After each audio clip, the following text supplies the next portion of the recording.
नमस्कार शेतकरी बांधवांनो, पी-एम किसान योजनाची जर तुम्ही अजूनपर्यंत ई-के-वाय-सी केली नसेल, तर हा व्हिडिओ पाहून तुम्ही ई-के-वाय-सी करू शकता. तर जर तुम्ही ई-के-वाय-सी केली नाही, तर भविष्यात तुम्हाला प्रधानमंत्री किसान सन्मान निधी योजनेचे पैसे यायला अडथळा निर्माण होईल आणि तुम्हाला पैसे मिळणार नाही. तर 2026ची ही नवीन प्रोसेस आहे. ई-के-वाय-सी कशी करायची? चला मी स्टेप बाय स्टेप पूर्ण प्रोसेस तुम्हाला सांगतो. सर्वात अगोदर तुम्हाला Googleमध्ये सर्च करायचं आहे पी-एम किसान आणि सर्वात वरती वेबसाईट येईल, तिच्यावरती क्लिक करून द्यायचं आहे. आता वेबसाईट तुमच्यासमोर ओपन होऊन जाईल प्रधानमंत्री किसान सन्मान निधी योजनाची, जिच्यावर आता तुम्हाला थोडं खाली स्क्रोल करायचं. तर खाली तुम्हाला भरपूर ऑप्शन पाहायला मिळून जातात, जसं new farmer registration, new audit self registration, mobile number update करणं, स्टेटस पाहणं, बेनिफिशरी लिस्ट डाउनलोड करणं किंवा ऑनलाईन रिफंड आणि असे भरपूर ऑप्शन तुम्हाला इथं पाहायला मिळून जातं. पण आपल्याला इथं कुठेही क्लिक करायचे नाही. आपल्याला वेबसाईटच्या वरती एक्सटर्नल लॉग इन असे ऑप्शन तुम्हाला पाहायला मिळेल.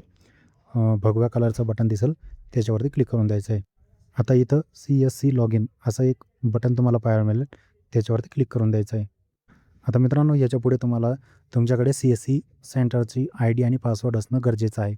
कारण की प्रधानमंत्री किसान सन्मान निधी योजनेची जी KYC आहे तुम्ही घरी बसल्या नाही करू शकत. फक्त ज्यांच्याकडे CSCची ID आणि पासवर्ड आहे तेच ही प्रोसेस घरी बसल्या करू शकता. तर सर्वात अगोदर तुम्हाला युजर ID टाकायची, पासवर्ड टाकायचा आहे, कॅप्चर टाकायचा आणि लॉग इन बटनावरती क्लिक करायचं आहे. लॉग इन झाल्यानंतर तुमच्यासमोर असा इंटरफेस येतो. तर इथं तुम्हाला एक ऑप्शन पाहायला मिळेल. वरती पाहू शकता बायोमेट्रिक आधार ऑथेंटिकेशन असा एक ऑप्शन पाहायला मिळेल. त्याच्यावरती क्लिक करायचं आहे.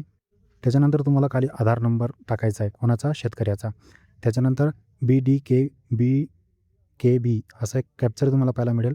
तो इमेज टेक्स्ट या इथं कॉलममध्ये टाकायचा आहे आणि सर्च बटनावरती क्लिक करायचं आहे. त्याच्यानंतर तुमच्यासमोर असा इंटरफेस येईल. तर इथं तुम्हाला शेतकऱ्याकडनं ₹15 आणि स्वतःकडनं ₹5 असे ₹15 3 पैसे चलन भरायचं आहे. तर खाली तुम्हाला काय करायचं? पासवर्ड टाकायचा आणि व्हॅलिडेट या बटनावरती क्लिक करायचं आहे.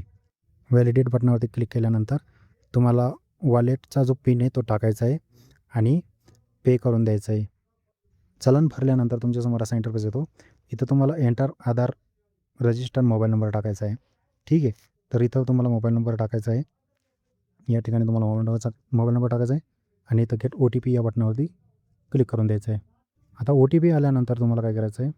इथं सर्वात खाली तुम्ही पाहू शकता.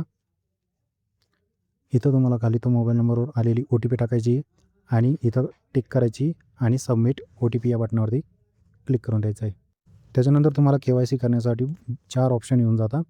तर बायोमेट्रिकसाठी जे बटन असतं शेतकरी मित्रांनो, ते 4 प्रकारचे मशीन असतात CSC सेंटरवाल्यांकडे.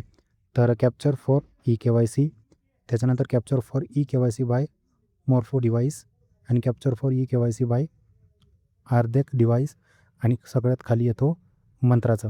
तर तुमच्याकडे जे पण मशीन असेल ते तुम्हाला इथं टिक करून द्यायचं आहे. ते ऑटोमॅटिकली इथं कम्प्युटर लॅपटॉपशी जर कनेक्ट असेल तर ते कनेक्ट होऊन जातं. तर आमच्या केसमध्ये मोर्फीचं आहे सर्वात लास्टमधलं ऑप्शन आहे. त्याच्यावरती आम्ही मंत्राचं जे आहे त्याच्यावरती आम्ही क्लिक करणार आहे. क्लिक केल्यानंतर तुमच्यासमोर असा इंटरफेस येऊन जातो. मंत्राचं जे मशीन आहे ते आता शेतकऱ्याचा जो उजवा किंवा डावा हाताचे जे अंगठे बायोमेट्रिक ठसे असतात, बोटाचे ठसे त्या मशीनवर ठेवायचं आहे. त्याच्यामध्ये रेड लाईट चमकायला लागतो, म्हणजे ते ॲक्टिवेट झालेलं आहे, ऑन झालेलं आहे. त्याच्यावरती आता शेतकऱ्याचं अंगठा ठेवायचा आहे. शेतकऱ्याचं आधार कार्ड जर अपडेट असेल तर त्याचे बायोमेट्रिक कॅप्चर सक्सेसफुली होऊन जातं. या प्रकारे इथं तुम्हाला मेसेज पाहायला मिळून जातं की कॅप्चर सक्सेस. ठीक आहे. त्याच्यानंतर तुमच्यासमोर असा इंटरफेस येतो की तुमची जी ई-के-वाय-सी ती तुम्हाला सबमिट करायची आहे. तर तुम्हाला खाली सबमिट बटन दिसेल, त्याच्यावरती क्लिक करायचं आहे. त्याच्यानंतर तुमच्यासमोर वरती असं पॉपअप मेसेजमध्ये सांगितलं जातं की तुमची ई-के-वाय-सी जी आहे डन झालेली आहे आणि तुम्हाला ओके करून द्यायचं आहे. तर मित्रांनो, पाहिलं पी-एम किसान योजनेची ई-के-वाय-सी कशी करू शकता. तर याच्यामध्ये तुम्हाला जी ई-के-वाय-सीची जी प्रोसेस आहे ती बायोमेट्रिकच्या माध्यमाने दाखवली आम्ही. ई-के-वाय-सीची प्रोसेस अशाच भविष्याचे व्हिडिओ पाहण्यासाठी चॅनलला सबस्क्राईब करा, फॉलो करा, जेणेकरून तुम्हाला भविष्यात असेच व्हिडिओ भेटत राहतील. आपण भेटू नवीन व्हिडिओसोबत. तोपर्यंत धन्यवाद. जय हिंद, जय महाराष्ट्र.